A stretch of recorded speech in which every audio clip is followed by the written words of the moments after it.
Құрманың пайдасы. Құрма Құран аяттарда көп кездесетін жемістердің түрі. Имам келтіргендерді жанатта әзірленген небір дәмді тәтті астардың ішінде құрма да айтылады. Алла тағала Құранда ерекше мән берген бұл жемістің химиялық құрамын зерттеген кезде көптеген пайдалы заттар анықталады. Құрма адамзат баласының барлығына танымал ең көне жеміс болып табылады. Өзінің нәзік, тәтті әрі құнарлы сипаттарымен қазіргі таңда көптеген әлем елдеріндегі маңызы зор жеміс болып табылады. Ғалымдар бұл жемістің барлық қана жаңа қырын және таңғаларлық ерекшелігін әрі таңдаулы ас екенде ғана емес, небірі түрлі ауру сырқаттарын таптырмас емші екендігіне анықталып отыр. Сондай-ақ Құран аяттарда біздің назарымызды құрманың адам баласына берер пайдасын аударуда. Мәриям сүресінің бір аят келтіретін болсақ, сонда оны толға қысып, құрма ағашының түбіне барды да, әттең-ай, мен бұдан бұрын өліп қана мүлде ұмытылып кеткен болсам еді, деді періште. Оның астындағы жағынан киіме Раббың астыңа бір бұлақ жаратты деп табыстады. Құрманың бұтағын өзіне қарай сілкіді. Саған жас құрма түседі деген үн келді. Ал енді іш, көз айым бол.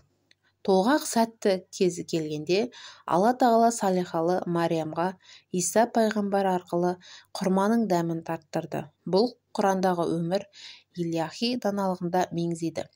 Жақында ғалымдардың құрамында әйел адамны босанар кезінде берер пайдасы және аяғы ауыр мен іштегі баланың пайдасына әсер екені анықталып отыр.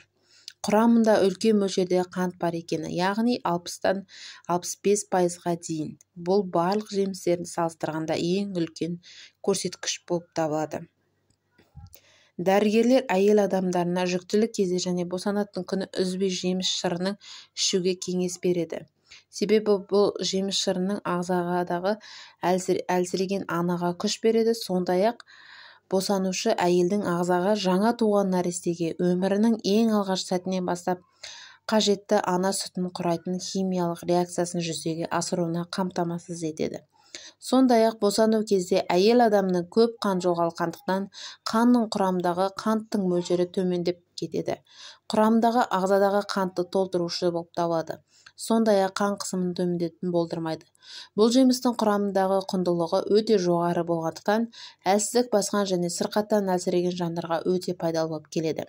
Өйткені құрма адам күшінің қуатына қалпына келтіреді. Бұл анықталғандардың барлығы Алла тағаланың салихалы Мариямға не себепті бұл жемістің жеуге әмір еткендігін даналығын көрсетті.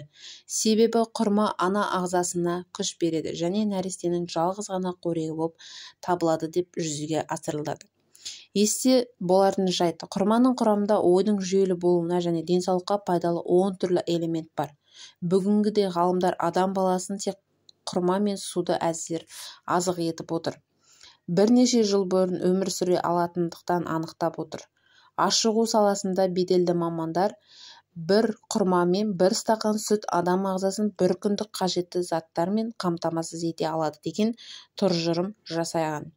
Құрманың құрамындағы актицион деген химиялық зат заманауи медицинаға босанатын әйелдерге жәрдем беретін препарат болып қолданылған. Актицион бұл босану кезіндегі процесті. Көптеген ғылыми деректерге қарағанда жылдам босандыру деген дәрісін сипаттаған. Босану процесі кезінде сәтті өту үшін жатыр бұлшық еттерінің дұрыс қысымы маңызды. Осы құрманың құрамындағы бір зат бұл зор пайдалы зерттеулерге ең басты әйел адамның босанар кездегі ең таптырмас зат екендігінде дәрігерлердің жаңалық болып отыр. Алайда бұған дейін 1400 жылғы бұрын Құранда Алла тағаланың Мариямға бұл жемістің жүктілік кезіндегі пайдасы босануын жеңілдетуі жеміс екендігіне өз даналығымен білдіретіндігі айтылып қойған. Сонымен қатар құрамындағы ағзаға тез сіңдіретін жылдам ыдыратушы қант шырыны бар. Бұл ағзаның белсенділігін арттырып, жылу күшімен қамтамасыз етіп отырады. Құрамындағы қант Бұл құрмадағы қант шырының ағзадағы қант құрамы мен мөлшерімен асыраушы кәдімгі қанттан глюкозадан айырмашылығы көп. Қан құрамындағы қанттың көтерілуі бірнеше сырқаттарға бар екен өте қауіпті. Оның ішінде қант диабеті кездеседі. Қант құрамында қанттың көбеюі бұл іш құрылысының зиянын тигізеді. Ең бірінші бүйректің, көздің, бүйрек бұлшық еттерінің жүйке талшықтарының қызметіне әсер ететін болады. Қанттың көбеюі нәтижесінде көптеген аурулардың түрлерінің себебін көру айырылуға, мөлшерінің жансыздануы, бүйрек ауруларына да қант диабетінің ауыр түріне апарып соғуы мүмкін. Құрма көптеген дәрумендер мен минералды заттарға өте бай. Олар майға, ақуыздарға да бай. Құрамында минерал заттардан натрий, кальций, магний, фосфор, хлор бар. Сонымен қатар құрамында дәнінде А дәрумені, В1, В2, В3, В6 дәрумендері бар. Жүкті әйелдің ағзасына және жалпы адамның ағзасына құрамды дәрумендер мен минералды заттарға әсер ететін бірнеше жайттар бар. Құрманың 50% қанттан құралған, сондықтан оның өте нәрлі. Адам ағзасына тез таралады және де қант шырыны жүйке жүйесін тыныштырады. Құрма мидың қызметін өте пайдалы, себебі 2-2% ақуызын құрайтын болады. Жалпы құрманың нәрлілігі тұқымдағы адам ағзасына қажетті минералды заттарының құрамына байланысты. Мысалы, жүкті мен бала емізетін әйелдерге өте қажетті фолий қышқылы. Бұл қышқылдың ағзадағы жаңа жасушаның түзуіне қатысты маңызы. Амин қышқылы жасуша мен жаңару кезіндегі ағзадағы түзуші жабдықтар болып табылады. Жүкті кезде бұл қышқылдың қажеттілігі 2 есе арттырады. Жалпы құрманың құрамында темір құрмадағы тағы бір минерал болып табылады. Ол қанның қызыл жасушадағы эритроциттердің түзуші гемоглобиннің жұмысын реттейді.